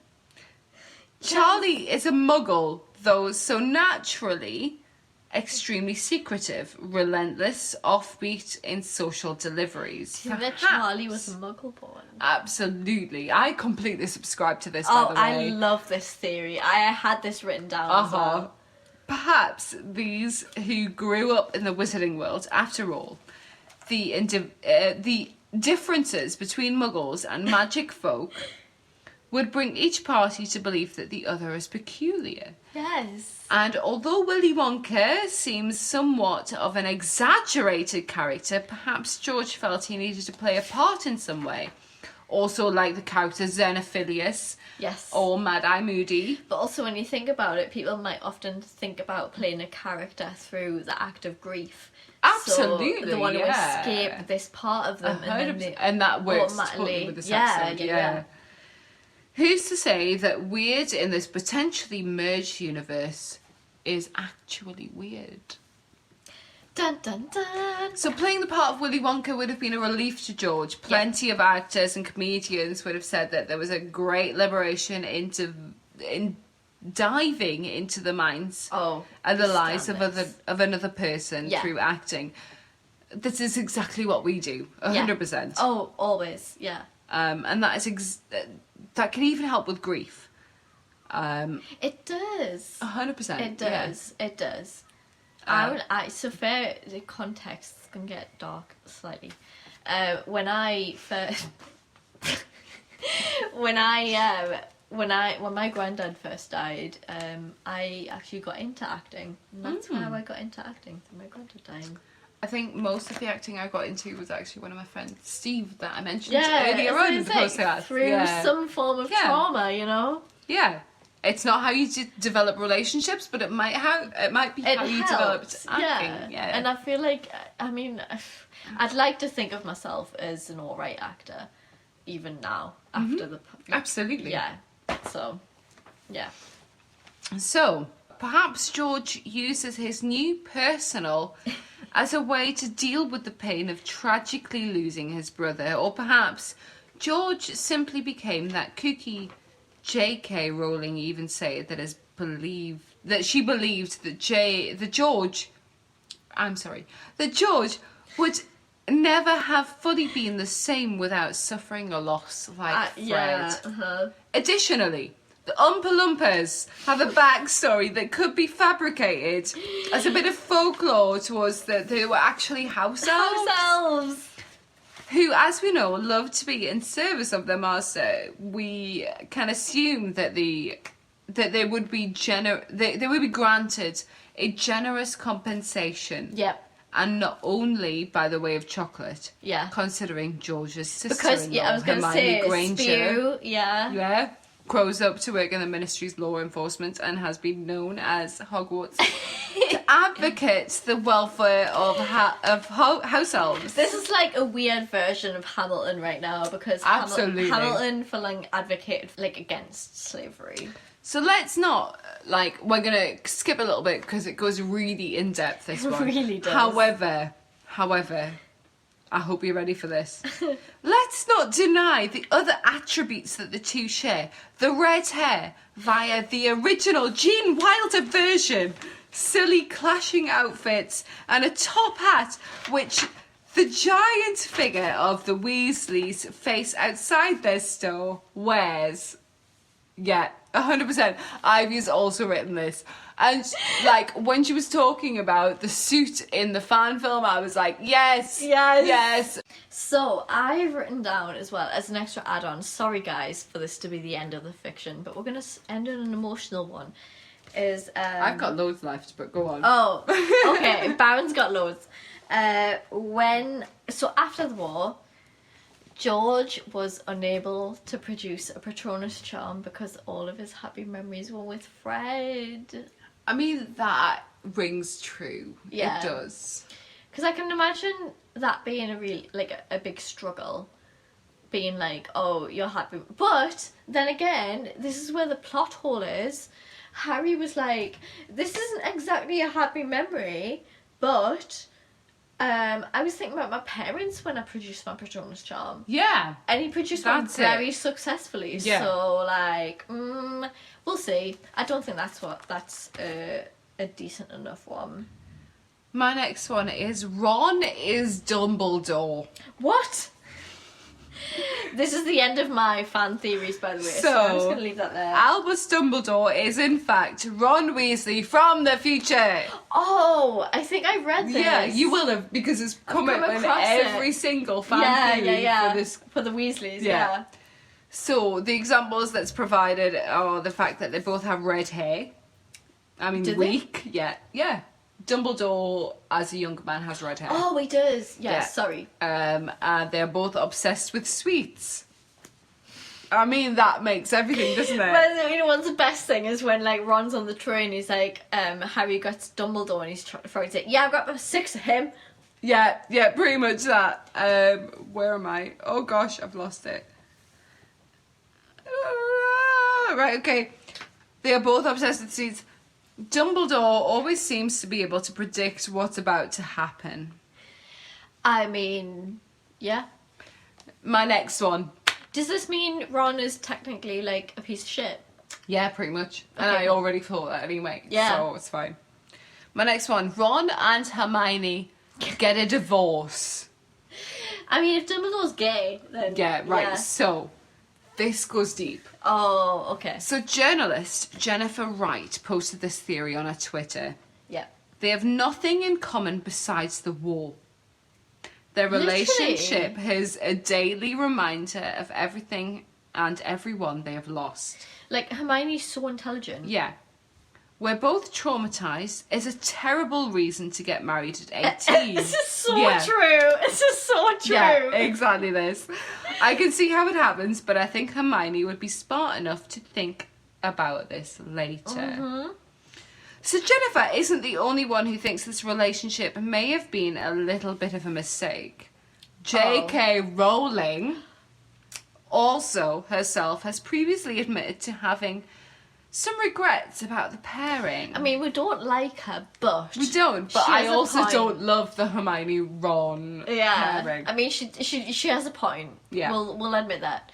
Fucking transphobic So bitch. back in 2014, an interview with Wonderland said that I wrote Hermione and Ron relationship as a form of wish fulfillment. That's Okay. how it was conceived, really. Yeah. For reasons that I have very little to do with literature and far more to do with the clinging to the plot as I first imagined it, Hermione ended up with Ron. Interesting. See, I would have preferred if Hermione. I'm not a huge fan of the Golden Trio anyway. No. However, I would have preferred Hermione ending up with Harry. I literally had this conversation with my wife the other week. Yeah. We were walking into town and I said, you know, I don't understand Hermione and Ron. I much more understand Hermione and Harry. I mean, I don't fully understand that couple anyway, Yeah. but Hermione and Harry have a hell of a lot more in common than Hermione and Ron. Literally, like, I was thinking that Hermione and Ron, for example, like, Hermione's so intelligent. Oh, yes. She wouldn't have had that gain from the relationship of... Right. I'm trying to simple this down as much as possible, but, like, if someone was so stupid, could you imagine being in a relationship with them where you couldn't actually have a physical conversation? Yeah, it's not going to happen. Yeah. Not going to happen at all. Yeah. Like, you want to go in depth of things and just... It's not going to happen with The those only two. exception I can think of is when I tried to talk to I was on the way home from somewhere with my mum and we're in the car and I tried to talk to her about fan theories about Harry Potter. I did tell you about this. Mm-hmm. And she just went, it's not that deep. And I was like, it is that deep.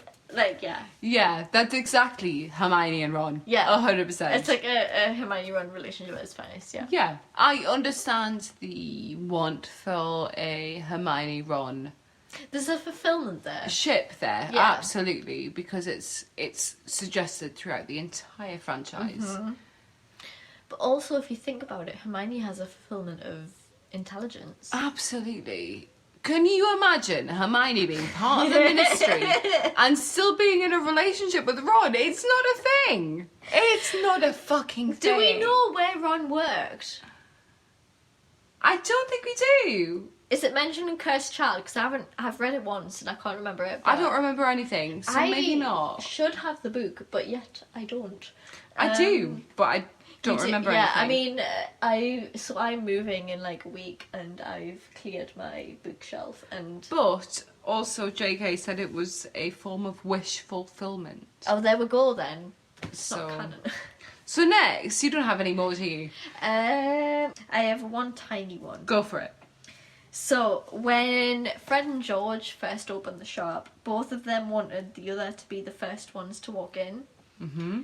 So they both walked in together. That's really cute because they look exactly the same. You know, it's Because like- they're twins. It's literally like a whole, like, you know, like the marriage thing was like, I want to walk you across the threshold. And, Yes. But they both did it together. That's Cute. the only one I have left. I have a few more, folks. Me. The one with no feelings. I have a few more. So I have.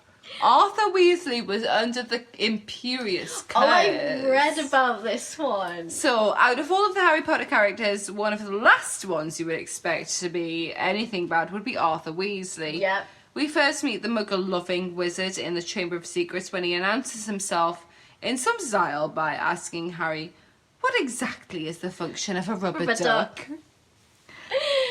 Clearly, it wasn't a bad bone in his body, but is it possible that Mr. Weasley was one of the wizards placed under the Imperious Curse? Ooh.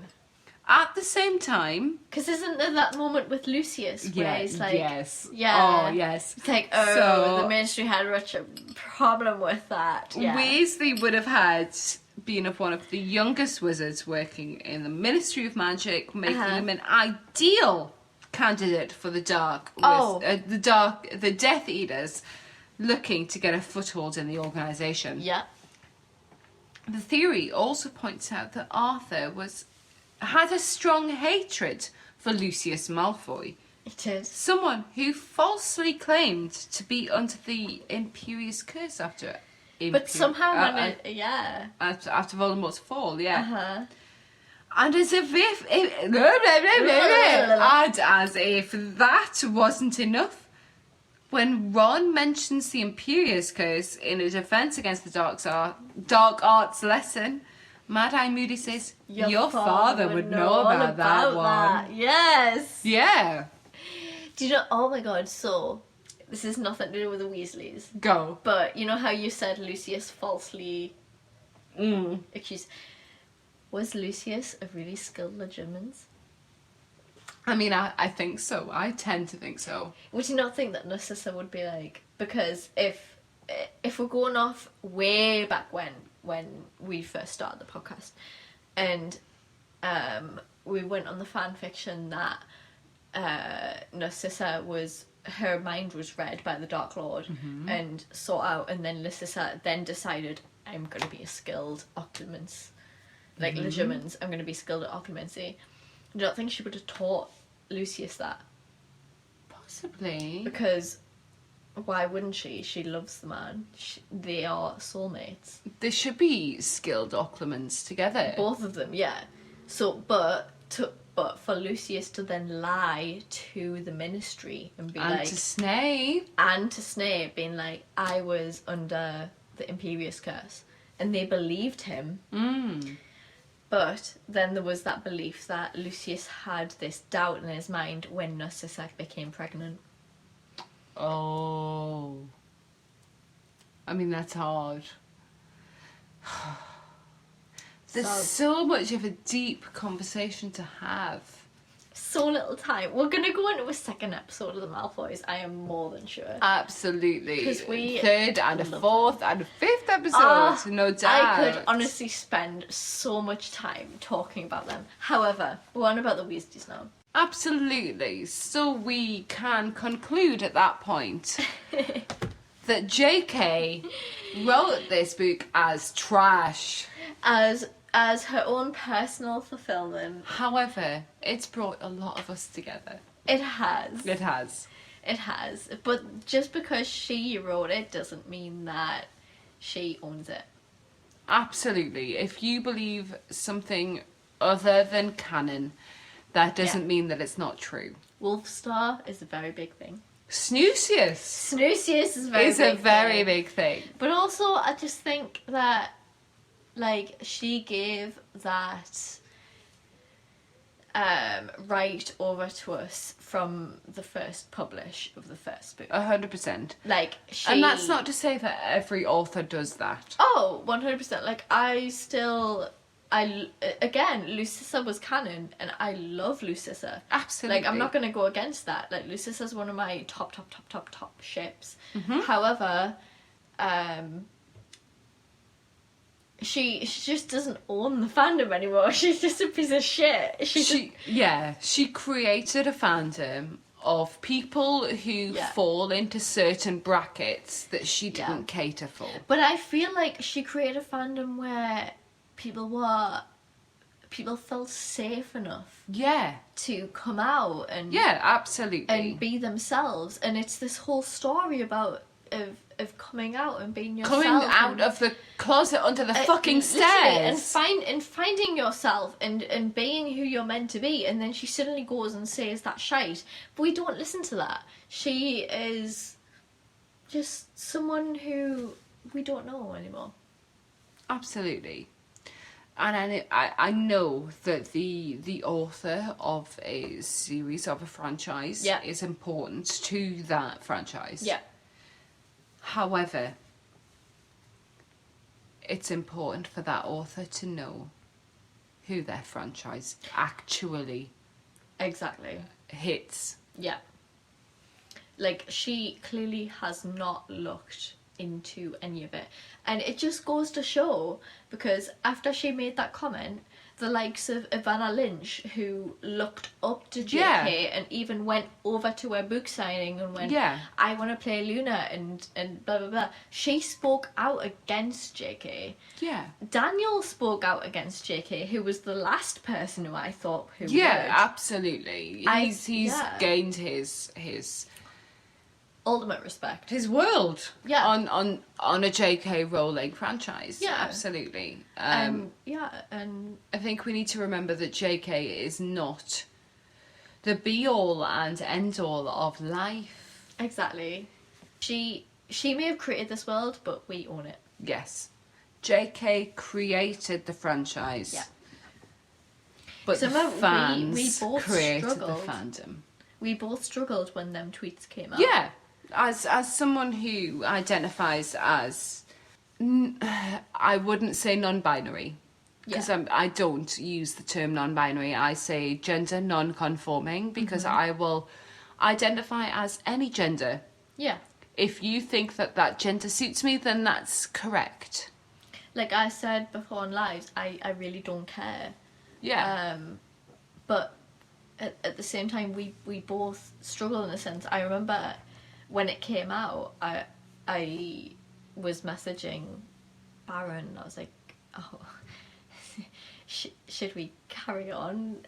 Like, it's hard. It was hard. It's hard time. Knowing that the fandom that you have felt support in for a very long time has been degraded by its creator. Yeah. Oh, fully. But then you think Hermione wouldn't actually say that. No. Hermione would never suggest that someone who was born in the wrong gender or identified as a different gender to what they were born in was irreplaceable. The Sorting Hat. No, absolutely. In the Sorting Hat. The fan fiction that we read before the previous before the previous episode was that the Sorting Hat used to sort you out in houses, but also would be able to tell the gender in your heart. And I thought that was absolutely beautiful. Beautiful, absolutely. Was one of the perfect moments in literature history. Being able, the Sorting Hat being able to tell what dormitory you belonged in. Yeah, 100%. And I thought it was perfect. But yeah. So don't ever be disheartened by what an author has said about the fandom. If you feel like you are part of that fandom, then you are part of that fandom. Yeah, and you own that fandom. You do. You own that fandom 100%. We love you. We do. We are part of that fandom, regardless of whether or not we are recognised. So. Oh, fully. Like, and we love you. Regardless of what you identify as. Yes. And the Malfoys are here. We are. We are 100% supportive of everything. We are. Regardless of what the Phantom might suggest. Yes. We are very much supportive of Our all of you. Malfoys will take you to Pride, will give you all the hugs that you need. Absolutely. It's like the best series ever. But also, like, it's true. It is. Like, you said to me ages ago, being like, I don't think that the wizarding world would ever care about what sexuality you are, what gender you are, anything like that. I think they cared so much about, the pure blood side of it, they cared so much about blood purity. Yeah. They did not care who you end up with. No. Yeah. And I think it's a very I think it's very evident in fan fictions that the wizarding world in general, the pure blood wizarding world, didn't care who got with who, as long as there were children that were pure blooded involved. Yeah. Which kind of follows on from the previous episode where the Malfoys, where Lucius was on about concubines. Yeah, absolutely. And I have absolute faith in the fact that Lucius was not no. He was not faithful husband. But as Narcissa knew that. Yeah, absolutely. Narcissa was very aware of that, and as long as they produced a but I also pure think blood that, heir, then that was okay. Yeah, I also think that Narcissa was herself. Absolutely, A kinky 100%. little... Narcissa herself wasn't as like, so Baron's on about like Lucius being unfaithful, but like I feel like it was agreed where they were both like 100%. I mean, this is where the Malfoy party comes in. Yes, and you've all this evening agreed that a second Malfoy party should be happening. So that will be happening. They both love each other. We'll say that they both love each other to death. They are soulmates, 100%. However, they are polyamorous. They are 100% polyamorous, and they will... Which is very common in the pagan / witchcraft community, in Britain at least. Exactly. And I think that Narcissa would have not only thrived on herself going out into these other relationships, but encouraged Lucius to do the same. Absolutely. And I think... If not the other way around, Exactly, yeah. And it was such a wholesome relationship. We're going to say wholesome in a context where it's like... It didn't matter who they slept with because they still loved each other with all of their hearts. Like we say... That's wholesome. Exactly, yeah. Yeah. They always went back to each other at the end of the night. Yeah. And in the same bed, like, Yeah. This, like, they talked about the night as well. And Yeah. like, so this happened, it was really fun. And what if you did, like, even if they made suggestions to each other, being like, so this person tried something new, I actually quite enjoyed it. Yeah, absolutely. And I feel like that's such a Malfoy thing. It's such a rich person thing. It's such a rich person thing, yeah. Within the wizarding world, I think that works, yeah. I really enjoy that. Yeah. But, yeah. So that was Life After Fred. Next week... We're gonna have a special guest. Hopefully, we haven't spoken for about a month, but she said yes. She did say yes. So we have a special guest for the Marauders. I'm gonna message her right now. She's gonna message her right now. So yes, we're going to have an episode specifically for the Marauders and Lily Evans. I'm so excited. So fingers crossed. If this still goes ahead in the way that we hoped it would, it will be Hulda. It will be A Hobbit's Tale. Oh, I'm so excited. I've been saying to Hulda since we started it that we need to get her on the podcast. Absolutely. And she's been so excited every time. Yeah. So next time we'll be talking about the Marauders. We're not too sure who the main character is, but mainly it's going to be Lily, I believe. So thank you so much for joining us. Thank you. By the next time we have a podcast, I would hazard a guess that we're going to have hit 4 million views. 4 million? On 3 million. 3 million, sorry. 3 million views on the Drag Malfoy hashtag. Yeah.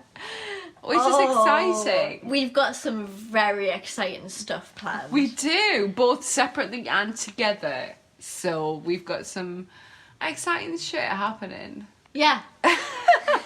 She's like, do we? I'm like, do I? Yes. Yes. So thank you all for listening. Hopefully. Next time we may have some more exciting news via a Patreon, via a cameo. And merch. And merch, yes. So you all ask for it. You do. We deliver. But yeah, thank you for joining in, guys. We really appreciate it. Always. Like, comment, and subscribe, please, because it really helps out. Send it to all of your friends. Yes, share everything. Yes. But yeah, we will see you guys in 2 weeks' time. We love you. Thank you. Love you lots. Bye. Bye.